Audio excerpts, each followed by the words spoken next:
Hello, wonderful Heart Leader community. This is Amber Mikesell, and I am here with our guest for today, Bob Yule.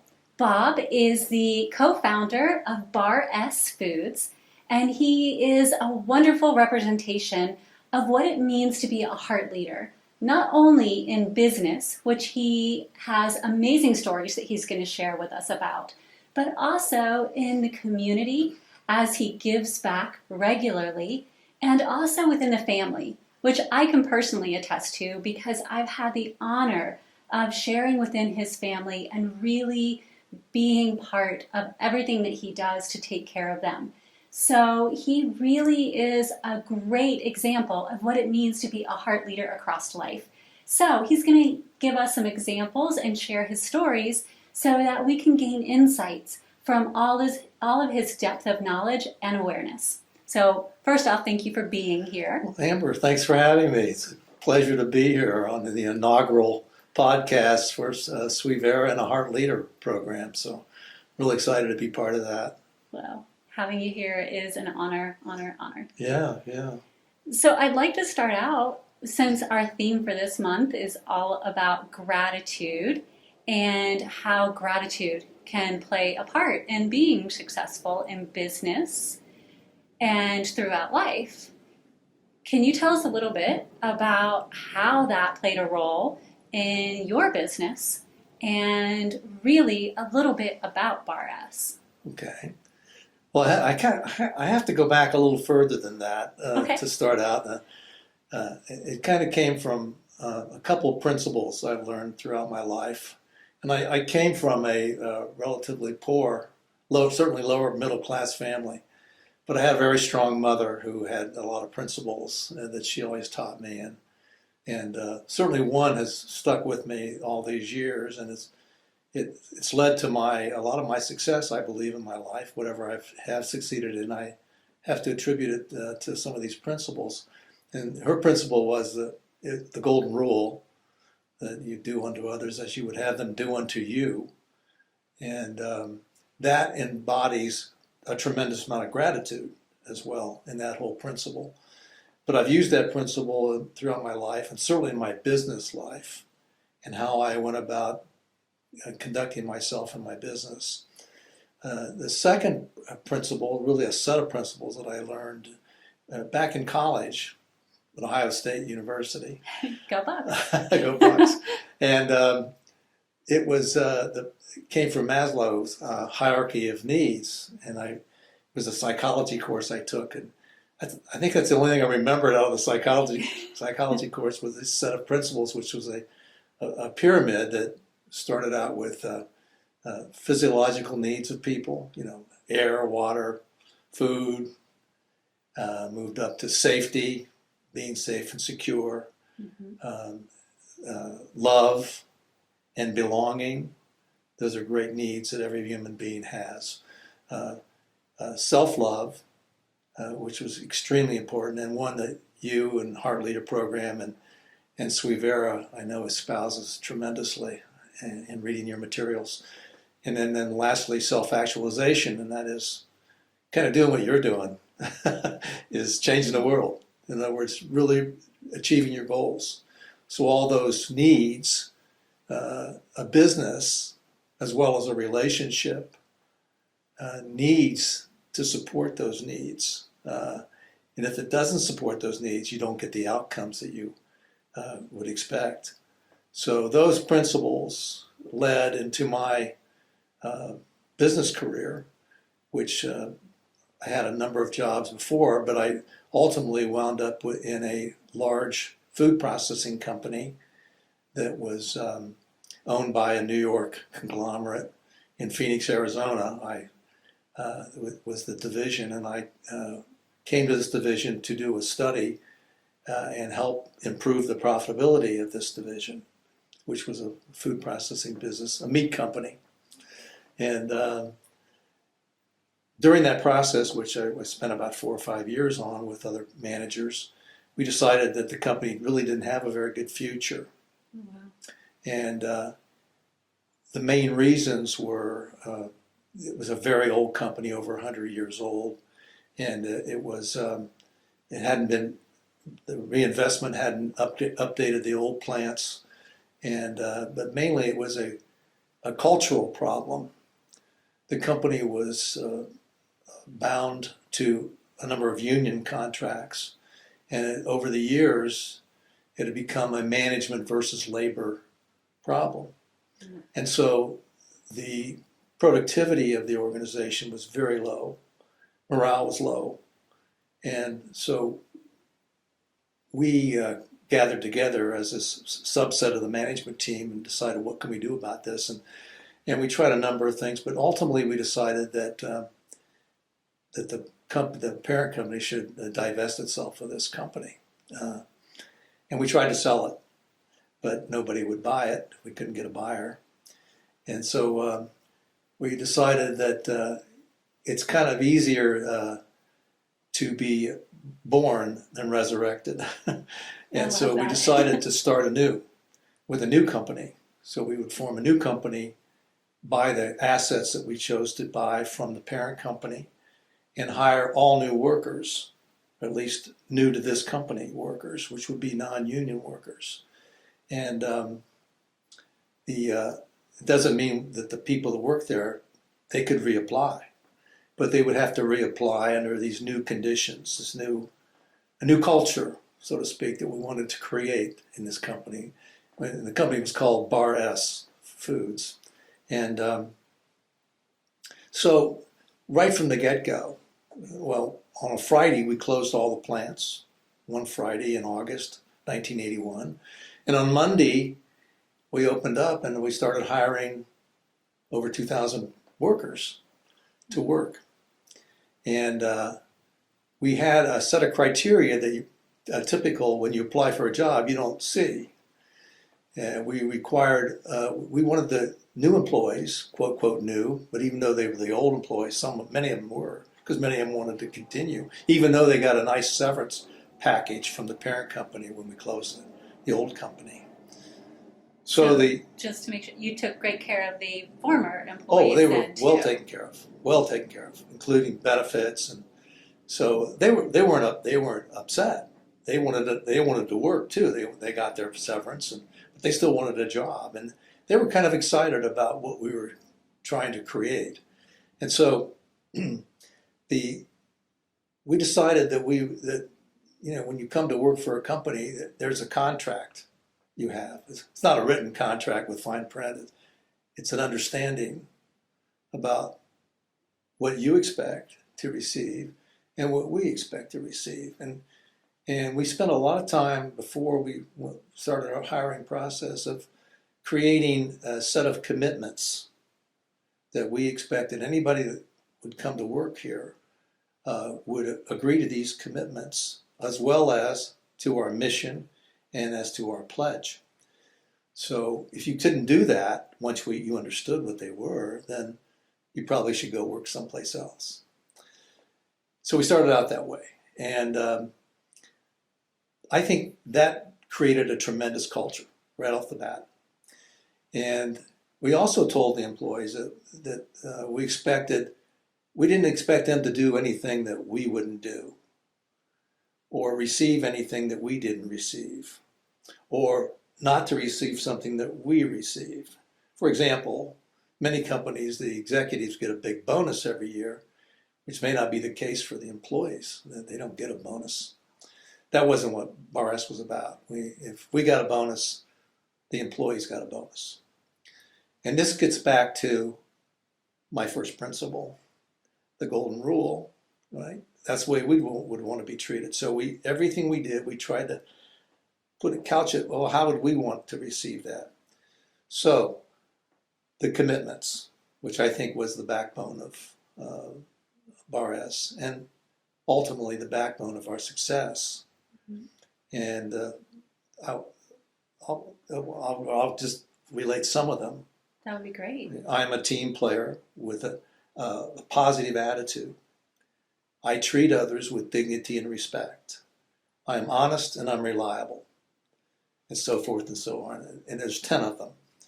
These commitments are said in the form of self-talk, which we my other partners and I, we read the book Self-Talk, and we decided that was something we wanted to do. And that was, if you're going to change something, you got to change what people think about themselves, right? Yes. And most of us grew up with all the negative self-talk. You can't do that. You got in trouble for this. So it's a lot of negative input. So we have to change that. So we decided these commitments would be positive, uplifting, and said as if you were already doing them. I love that too. Yeah, that was great. Present moment. And they're great. They're great commitments, all 10 of them. But we felt we have to go a step further. And it's kind of like what I was checking on your website, Suivera, and your self-love course about the mirror technique. Yeah. When you recite these self-talk affirmations in front of a mirror. And we didn't really think about doing that, but what we did decide to do was what would cement these beliefs, these commitments, the mission and the pledge. I will say the mission is to make Bar S the premier company in the processed meat industry. That was the mission. And I had friends of mine, other business people, that when I would tell them this, they'd say, well, what does premier mean? Whatever you want it to mean. But we've got over 2,000 ideas about what the employees think premier is, each individual one. So we have 2,000 iterations of what is premier. And that's far better than any definition I could give you. And that's what we went on. But we decided that these commitments, the mission statement and the pledge, we would say to one another. And we did this by requiring a recitation every morning of the business day. Every day, every employee throughout the company across America, in every location, would recite the commitments, the mission, and the pledge. And they would do it in their teams. We were very team-oriented as a company. So they would gather in their team every morning, 8 o'clock or 7, whatever the work they started at that location. And they would say these to one another. So if you were in my team, and I had a team with my people that worked in my team, and we would stand outside our cubicles in our offices, and I would say to Amber, I treat others with dignity and respect, as well as all these other commitments. And you would say to me.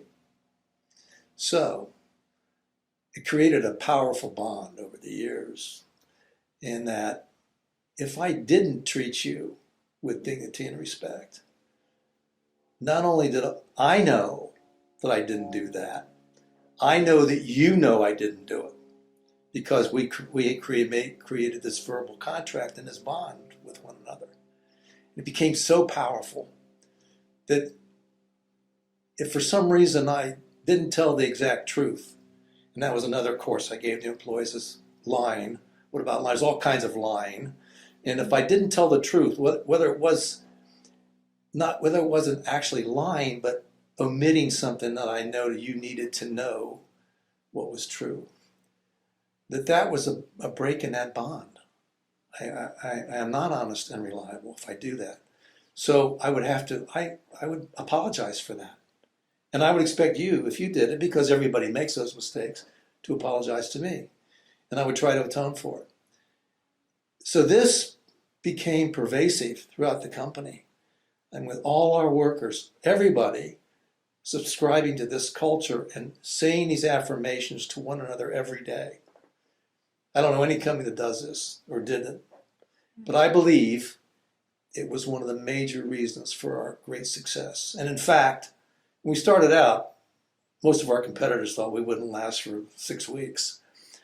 But in the end, we did become the premier company in the processed meat industry. We became the #1 hot dog seller, manufacturer and seller in America. And we did that because I believe of these commitments and these beliefs that guided people's behavior culturally. We didn't have a set of, a 16-book set of regulations and rules. We didn't have those. Never had those. All we had was these 10 commitments. And they served us well. It just worked. So I was real thrilled with that. And I believe that is part of being a heart leader, is to create these bonds between one another that guide our behavior, where it elevates the level of trust. Trust is so powerful in everything you do that if you don't trust somebody, if you don't trust your employer, are you going to do the best for that employer? No. So anyway, that was one of our major heart leader contributions, and it paid off so well. But it made us do a lot of other things that were beneficial to one another in this business entity.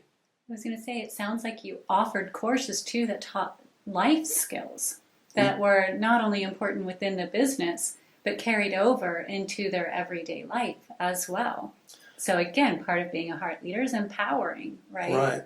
So to take those principles that you had and then build classes, as you said, around what is truth and what does that include. And I know you had mentioned some others when we talked before.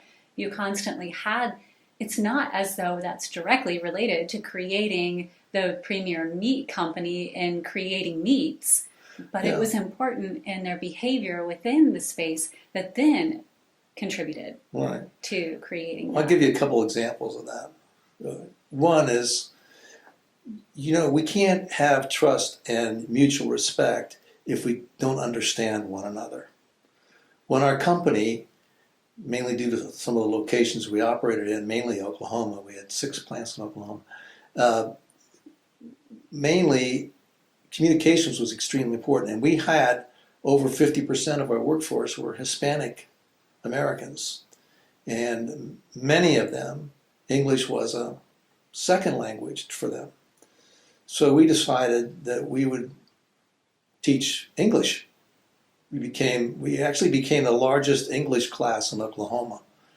And we encouraged all our workers, everybody, not just Hispanics, but we wanted everybody to come, because you and I can use a lot more education in English.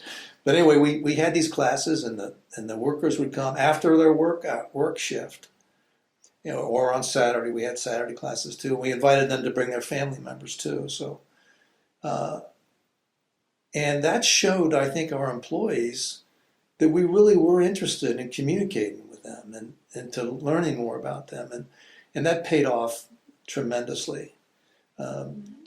And safety, that's back to Maslow.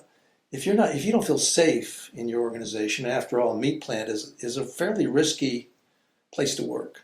A lot of high-speed equipment, slick floors, a lot of cleaning, and it's damp and it's slippery, and also you have a cold environment, and it's strenuous work in many cases. So it's rife for accidents. So we decided that if we care about one another and we are committed to one another, that means we're committed to keeping each other safe. So we created a buddy system throughout our teams, that anytime a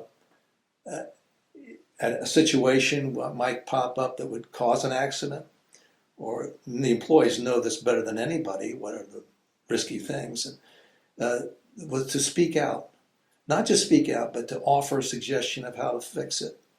And any employee on the line, and we had lines of 100 feet long, these packaging lines, and they could stop the line at any time. Any employee, even the person sweeping the scraps up from the floor, that person could walk up and push the stop button and stop the line, because it's a safety hazard.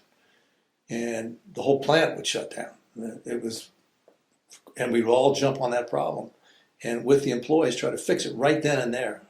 Not a suggestion in a suggestion box. By the time that reaches corporate headquarters, somebody could be hurt. So it was immediate, and they internalized this safety requirement. So we made another block of Maslow's hierarchy in that, and we did a number of other things.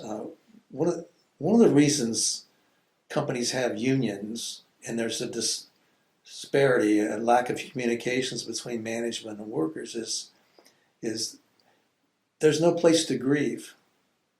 Yes. We all need to grieve in our life, to tell people about our problems and what we don't like. It's critical. It's critical in a family. It's critical in a business. So we encourage people to grieve, to talk about how they feel.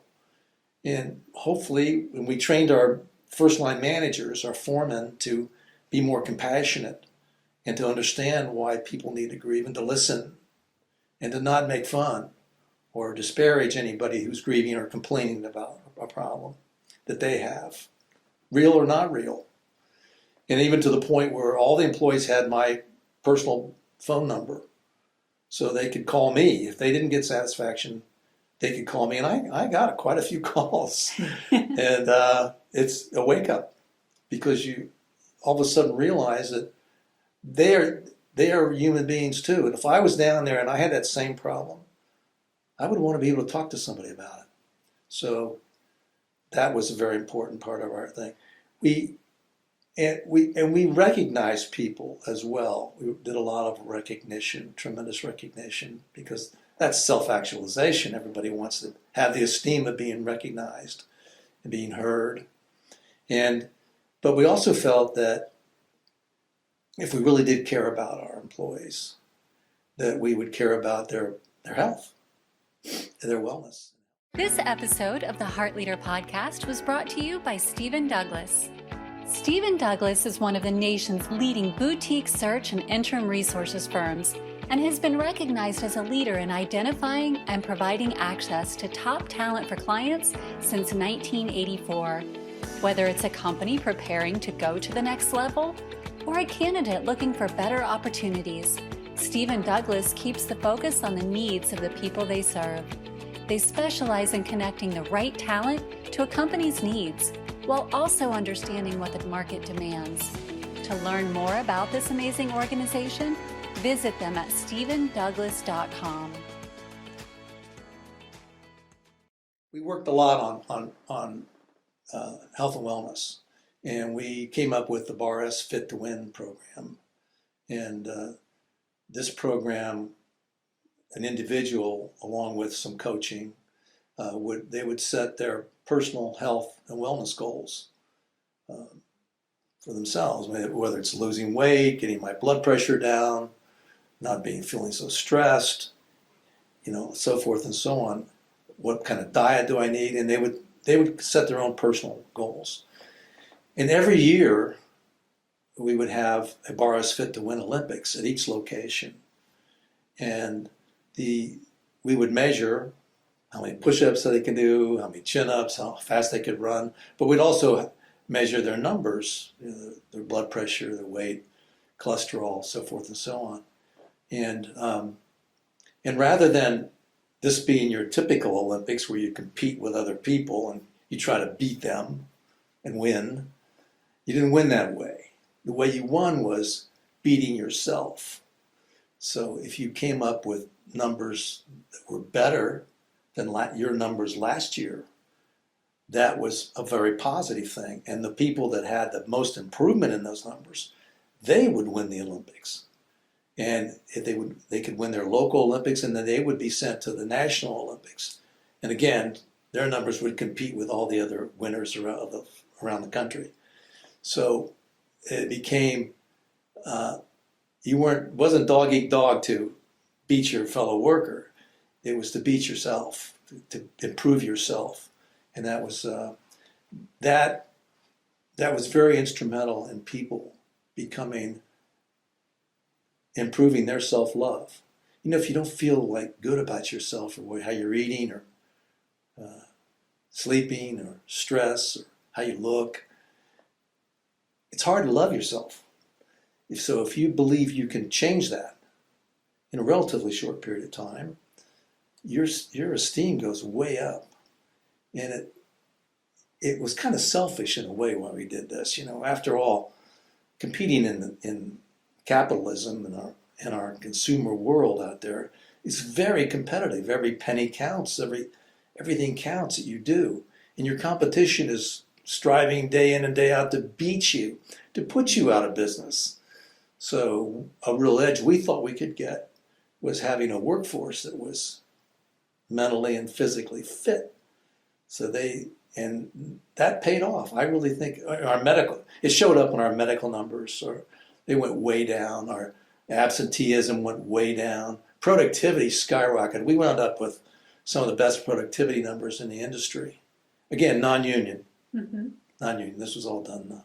But that speaks to how caring and having compassion and understanding for your staff and the people who support you allows them to give back to you. And so it is that circular effect that occurs. Absolutely. You get what you give kind of thing. You get what you give, and we got it back. And we it wasn't easy. And some of the things that you hear, you don't want to hear. You don't want to hear some things but you got to hear them, and you got to do something about it. Yeah. It's really, and this sounds kind of hokey. You wouldn't say this to meat cutters in the meat industry, but it's really all about love. It's all about love. So love expresses itself in so many different ways. It's about caring about people. When you care about them, they care about you. So 100%. Yeah. So in those times when things were really busy or things didn't go as planned, how did you keep yourself committed to those 10 staple commitments? Because I know I hear a lot from individuals that I talk to in business. Yeah, it's easy to be supportive and kind and caring and compassionate when things are going well. It's when everything folds in on you that I don't have the time for that. And so how did you continue to uphold that while you still had things that were challenging or not exactly easy, either in your personal life or in your business life? Well, first of all, you have to rely on your culture, which we worked real hard on. But you're right. The culture gets tested during times of stress. And we had those times. We had an occasion in the early 2000s. We had a listeria infestation in one of our plants, and that's a bacteria that's very hard to get rid of. And it showed up in one of our packages, and so we set out. First of all, we didn't know how pervasive it was, and we make sure nobody got sick, and nobody ever got sick from this. But we recalled all the packages of meat that were made by this plant for the past 6 months. It was 14 million pounds of meat we brought back. And so it was a tremendous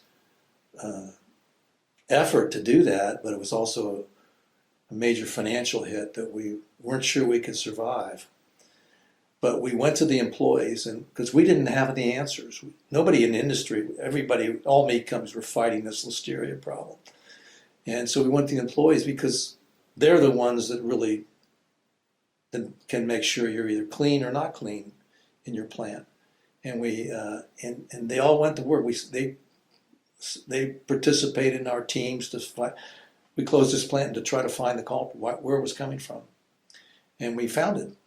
Found it was coming from a high-speed packaging machine, one of the uncleanable sections of that machine, very difficult to clean. And I don't know whether it was one employee or a group of employees said, "We figured out how to solve this." Wow. Tell us. And it was, they said, "We think you need to, you cook your hot dogs and your bacon and your ham to get rid of bacteria. That's why it's cooked. Well, you need to do that with the equipment. That's the only way to get it. You need to cook the equipment." So that kind of said, well, wow, we can't, there's high technical electronics in these machines. How are we going to do this? Well, they figured out a way to do it. And sure enough, we shrouded every night. We would shroud the machinery, steam it to 140 degrees, I think it was, enough to kill the bacteria. And we never had a problem after that. I mean, so there's an example of facing what would seem an insurmountable problem, But with the culture created and the bond, the trust together, we went through this, and we came out of that so much better as a company. First of all, the employees were extremely proud. They had all kinds of people from around the industry trying to find out how we did this, and they had so much self-esteem knowing that they came up with this, and so yeah, that, and families are like this, and relationships are like this. They're going to be bumpy, right? Yes. Going to be bumpy. You're going to do something wrong, say something wrong, and how are you ever going to get around it? How do you ever patch it up? And you can only patch it up through the principles that I talked about, and self-love, self-esteem, caring about one another. I just wish we could apply this to the world. Think how great the world would be if everybody operated on these commitments, and we had our own set of commitments. Yeah, but as you said, even in business, that seems to be true sometimes, where when you get hired on, you get a packet of information, and they tell you their mission, their vision, their values, their commitment. But then a year in, you find out that that was what was written on a piece of paper, and not necessarily what is in flow and in process every day. Right. So just like in a marriage or a relationship or a family or within business, what did you find, and in addition to culture, that really kept you, and I see you do this within the family and within the community as well, keeps you coming back to that baseline, keeps you coming back and reminding yourself of those principles, those commitments? What keeps you coming back is self-love. If you know yourself, if you're true to yourself, like the name Suivera means, self-truth, Mm-hmm. it forces you back to those things. You think about those things more often than not. If you hadn't internalized them and made a part of your individual culture. So that, I guess that's what keeps me coming back, is a desire to strengthen the bond, and because the stronger it is, the finest steel is forged in the hottest fire. So you're going to go through fires in your life. And this culture, this self-love, self-esteem is going to carry you through that. And so I always you have to keep it fresh, keep it new, keep it going forward. So, yeah. And I will say that the company, we sold the company 10 years ago, surprisingly to a large Mexican firm. And when we did that, we had a number of bidders that were interested in buying our company because we were very successful. successful. So you went from not being able to sell it to having multiple suitors. Right. That's wonderful. Multiple suitors. But one of the requirements that we had was not just pay the price and in cash, but is to how are you going to treat the employees? And we showed them the commitments we had with our employees and how we created this culture. And they bought into that, and they continued it after it was sold. And the company has gone on to flourish. It's really done well because without us, because they bought into that. The new management, the new owners bought into that process. So and it's so nice to know the good memories you have about. I don't remember this listeria that much, but I do remember the look on the employees' faces when we, for example, when we sold the company. They shared in the purchase price. Every employee got a piece of the purchase price. So they were rewarded for that too. So it was so meaningful to know that. Those are the very fond memories I have, and they carry me forward now. And I'm really indebted to those employees. I'm indebted to my co-managers, the people we founded the company with, especially the chairman, who has been such a friend of mine and so inspirational in my life. So I tried to apply this to my family. I've tried to apply it to companies that I volunteer serve on boards with. I actually have had success at a medical university that I'm on the board, or was on the board. I'm emeritus now, but I was on the board, and I encourage them in some of these cultural changes with their professorship and with their mainly student body about affirmations. In the medical world, it's so stressful. Yeah. It's so hard. So I'm happy that I was able to make an impact there. So. Yeah, so tell us a little bit about your community commitment and how you have carried that heart leadership. You mentioned the board that you sat on with the medical community, but you've done a lot to impact the community overall. So how does this carry over? And how do you feel that being a heart leader, somebody who integrates heart with thought, has really been beneficial in that area? It has, and it has carried over, and surprisingly on different levels. You know, I just one of the things I did was friends of mine that had young boys growing up or trying to decide what to do. They would always ask me, "Will you sit down with my son and give him some advice?" And I did that on a number of occasions, and I just found out that one of the young men that I talked to about, this was a number of years ago, has gone on to be very successful in business and just sold his company for $1 billion. Oh, wow. Now, I don't know that he would attribute that to my counsel, but I feel like I was part of that. Part of that is giving back to individuals. Mm-hmm. And I've done that with my son too. I mean, I tried to make him a reflection of that. And he's exceeded every one of my expectations. So it's not just changing the world or changing the community. It's your friends and family too that you carry this on with. And when you're retired, you have more time to do this. I'm sure my son would tell you that probably has more time than he wanted, but it's paid off a great way there. It's also knowing that if no other reason than moral support, I've helped Suivera, your company. I have so much belief that you're going to change the world one soul at a time. And being part of that, even remotely, means a lot to me. It means a tremendous lot to me. And so I don't know how much I've given back, but I've tried to give back. You always, that's all you can do is try. Mm-hmm. And so I'm involved right now with a medical research institute.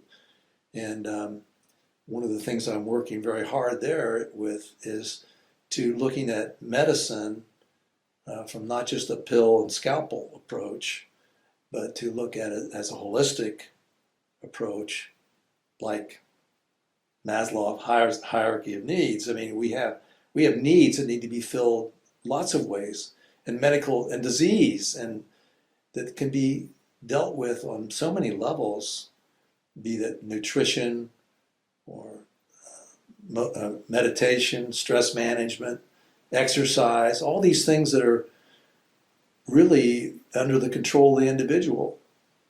It could change their life, change their world. So that's a very important way to give back, is to, if we could have the medical community thinking in terms of that, integrated approach to healthcare, we would do wonders. And just in the area of nutrition, I try to give back to one another, because you're talking to the guy that sold 40 million hot dogs a week, right? Yes. And who now is vegan. And I'll celebrate my 4th year of being vegan this December. Yeah, applause. And it's changed my life a lot. Tremendous improvement in my health.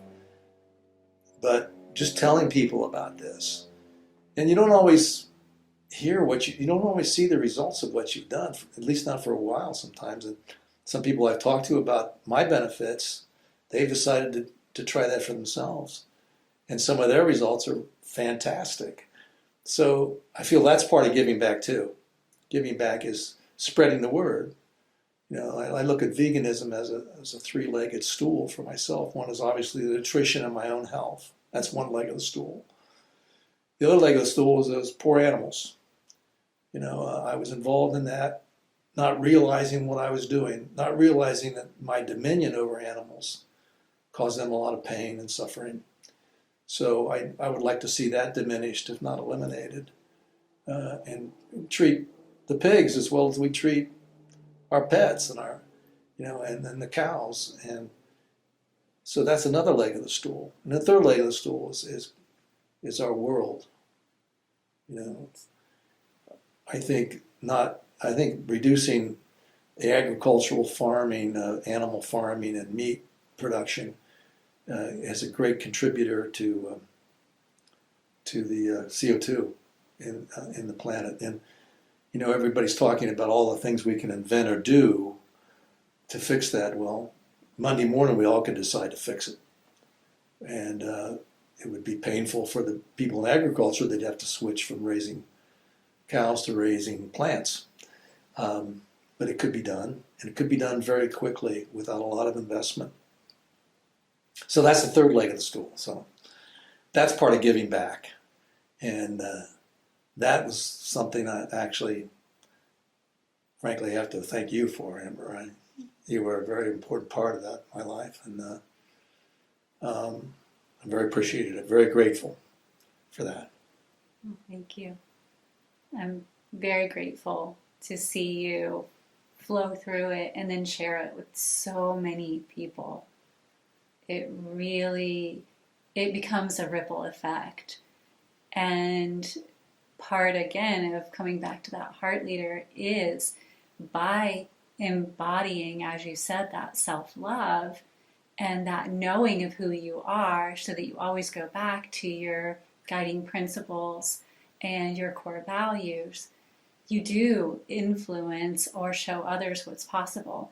And that's what you did through Bar S, showing every one of those employees what was possible for them, and then giving them the tools to do that, so that it wasn't just talk, it was giving them the resources. And I've watched over these years that I've had the honor of knowing you, you continue that outside of what you did at Bar S. You continue to do that again and again in the community. You'll bring up through a reflection of who you are, and then you give resources so that individuals can continue to internalize it for themselves and choose, is this my truth?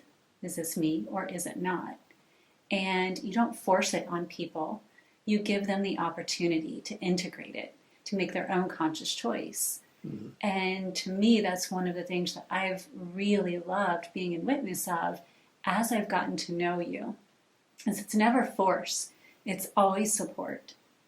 And it's helpful to see that reflection in somebody that I also witness so many people look up to and desire to emulate your behaviors.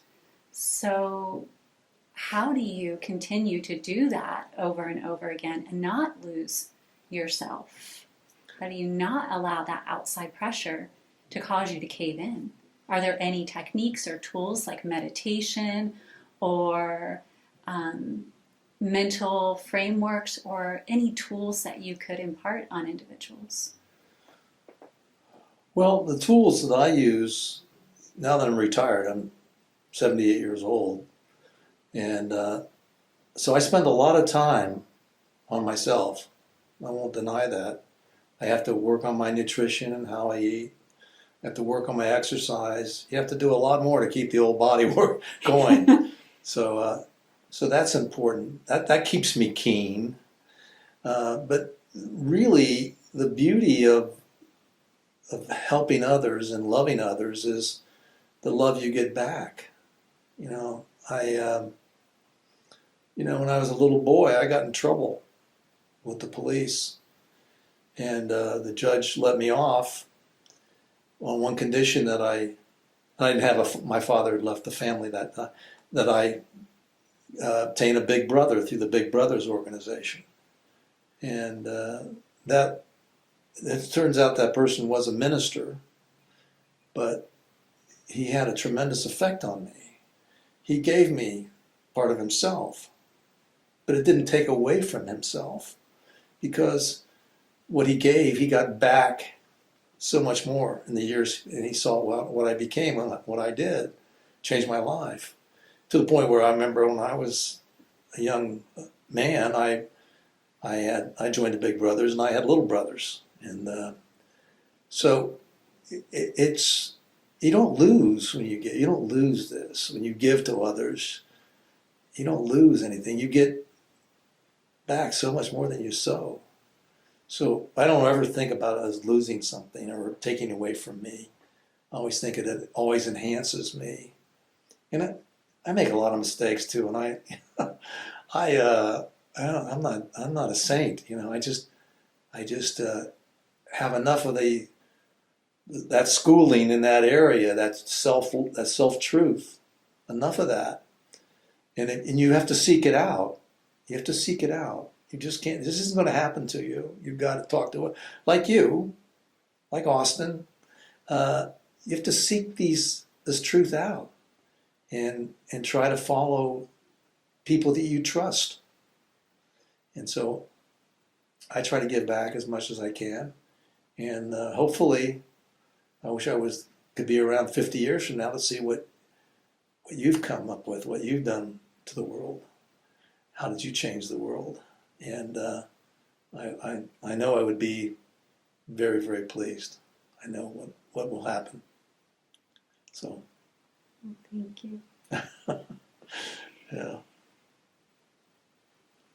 As we prepare to wrap up here, when it comes to your family and any individual who is working several hours right now to build a company or navigating through being a community contributor and it's taking away from family time, are there any bits of advice that you could give from the heart around how to balance all of that, especially when it comes to the topic of gratitude? And I know, again, from experience, how grateful you are for your family and how much you love your wife, your son, and all of the members of your family, your primary family, your extended family. You even call me family, which is a wonderful blessing. So there's so much love and gratitude there. How do you allow yourself to not be so dissipated from everything else that you still have that space in your heart and soul to hold on to that as well? Right. Well, when I was younger doing this, I probably didn't give as much as I should have to my family. I was working so many hours a week, and so it's very difficult. I won't say I have the solution for that, but I do know that the first place you have to look is within your own heart. You have to look in your heart and see, what are you really about? What is your long-term goal? Is it to make $1 zillion, or is it to help your family get ahead, or is it to help others? What's in your heart? You need to look there. And I never really thought about the heart much as that kind of an organ. I always worked on my mind, not realizing that the heart is every bit as powerful as the mind. And when I started to do that later in life, that's when I really understood some of the things I had to do to do this, to get through life, and to be positive and to help others. I didn't always happen. That wasn't always the case. I was too busy worrying about money and getting ahead, building a business, and I did work with employees, but I didn't realize until a lot later that this not only applies to the employees in the company, it applies to everybody you come in contact with. And I was able to start doing that in my middle age years. So I've had a couple 3 decades of really working on this. So that's what I would tell somebody, is start thinking about what you are about. What are your commitments? What's your commitment? And what's your mission? What do you really want to be? And when they write your obit, what's said in there? And what do people really think about you? That's really because when you're gone, I mean, you have no chance to survive any of those. Those are all going to, if you don't leave those, they're going to all go away, and you will be forgotten. And at least I would want to have so that my children and grandchildren have some good memory of me and some positive thing to say. And so I'm sure they all won't say it's that positive, but I think they probably will see some good in me that they will remember. So look into your own heart and see what's there. Spend a little time, a few minutes a day, just thinking about that. And I think you'll come away with, and read your book. I thought that was a great asset to me, reading your daily missives. And get help. Trust in people that you trust, trust them to give you good advice. I love that. And I love the tool of think about your own obituary. I actually have done that in my life where I sat back and I wrote what I would desire my obituary to read. And then I'm like, okay, am I doing everything to have this be my actual obituary? And if I'm not, then what changes do I need to make? So I love that tool. Exactly. It's a great tool. And you just can't give them the obituary. But if you write it down, what you want people to remember you as, you're going to think a lot about losing your temper. And you're going to think a lot about being selfish. And you're going to think a lot about not going the extra mile for people. You will think about that. Yes. So. Or otherwise someone would read your obituary and go, oh, that's not true. Yeah, we know better than that. Right. So, yeah, it gives you something to look forward at and say, are my actions marrying up to what I would desire to have said? So I love that tool. Thank you for bringing that forward and sharing it. And anybody can call me if they want. I'll give them more advice, or have them call you.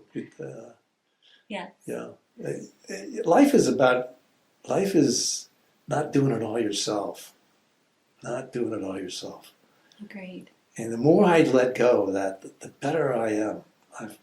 It's hard for me because I like to control things, and I'm a control freak and type A, so it's hard to let go of some of those things, to let others be your guide, to let others help you, to follow others' advice. And so I'm trying to learn that, even in this late stage. I'm still trying to learn that. Yes. It is that we're independently dependent, as we say. We don't lose our identity by accepting help from others. Oh, no. But we learn from each other, because even as you described with love, it always comes back to you. Same with support and assistance. If you receive it, then you're in a much better place to give it when someone needs it from you. Right. So it creates that same... But it's hard to give it if you don't love yourself. Correct. You've got to love yourself. You've got to figure out and what you don't love about yourself. Mm-hmm. That gives you the framework to what to work on. What don't you love about yourself? Another great point. You have to be willing to look at the stuff that might not feel so fun. Right. It can't just be focused on the things that you're doing great. You have to be willing to look at the areas for improvement. Right. So, all of it. And since you made the kind offer, if anybody would like to get a hold of Bob, you can reach out to us at info@suivera.org. That is info at SUIVERA, and that's S as in Sam, UI, V as in Victor, ER as in Richard, A.org. So info@suivera.org, and we will make sure to pass it along to Bob so that he can respond in kind. I want to take a moment to thank Bob once again for being here and sharing such amazing information and knowledge as a heart leader.